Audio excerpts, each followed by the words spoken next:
मला काहीच कल्पना नाही ग। म्हणजे मी आपलं सहज जे घडलं ते सांगायला गेलो, आणि तिला इतका त्रास होणार आहे माहित असलं तर सांगितलंच नसतं ना मी। मी म्हंटल होतं ना काका तुम्हाला, तिला मायग्रेनचा त्रास सुरू झालाय मागे। अगं हो, पण हा इतका हे भयंकर आहे। आता तू आहेस लक्ष द्यायला म्हणून ठीक आहे ग, म्हणूनच काळजी वाटते मला।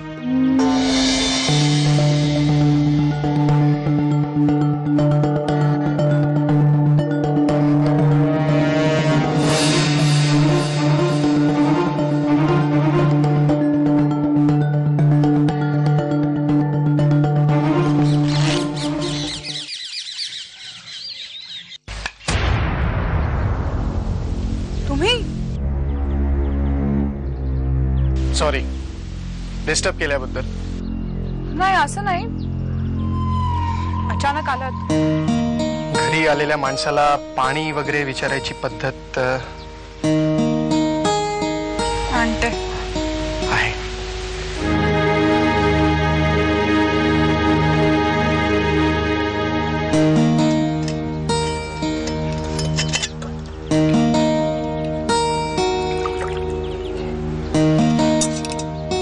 बस ना बस।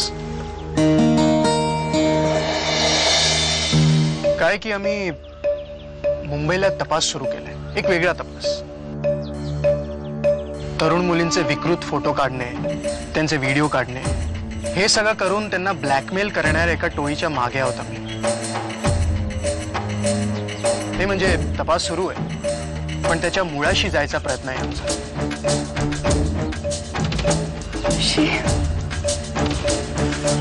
आता मला सांग मला, तुला नक्की काय वाटतंय?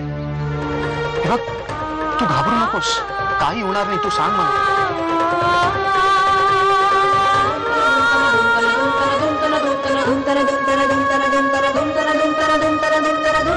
हे तुकडा मला सापडला म्हणू, दॅट्स फॅन्टास्टिक। खूप मोठा पुरावा हाती लागलाय म्हणून। दीक्षाला हे फोटो दाखवून तिला ब्लॅकमेल केलं जात असणार, आणि त्यामुळेच तिने घाबरून आत्महत्या केली। अजून निघाला नाही तिथून? अगं सुरेखा, तुम्हाला मी बचावलं होतं ना कुठल्याही परिस्थितीत रात्री इथे आला पाहिजेत म्हणून, पण नाही, तुम्हाला पाहिजे तेच तुम्ही केलं। अगं तसं नाहीये, म्हणजे मी निघणारच होतो। पोलिसांना तुमच्या नोकरी विक्रीचं काहीतरी कारण सांगा आणि ताबडतोब निघून या इथे। बरं बघतो मी कसं जमतंय ते। अगं काय सुरेखा, इथे सुधा वहिनींची तब्येत सुद्धा बरी नाहीये। त्यापेक्षा तुम्ही कायमचं तिथेच राहा ना, नाहीतरी तुम्हाला तुमच्या भावाच्या बायकोचा आणि मुलीचाच जास्त पुळका आहे ना।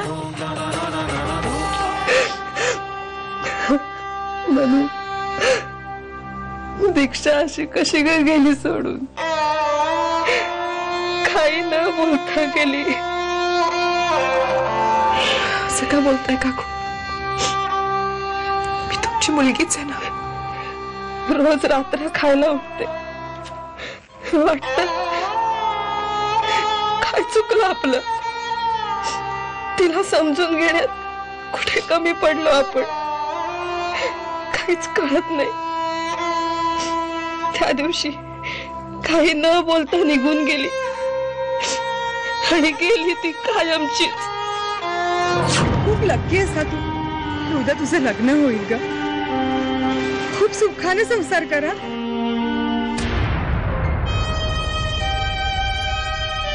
मी कायमची मुंबई सोडून आली, मी पुन्हा जाणार नाही एवढं नक्की। आणि प्लीज तू मला हे पुन्हा विचारू नकोस।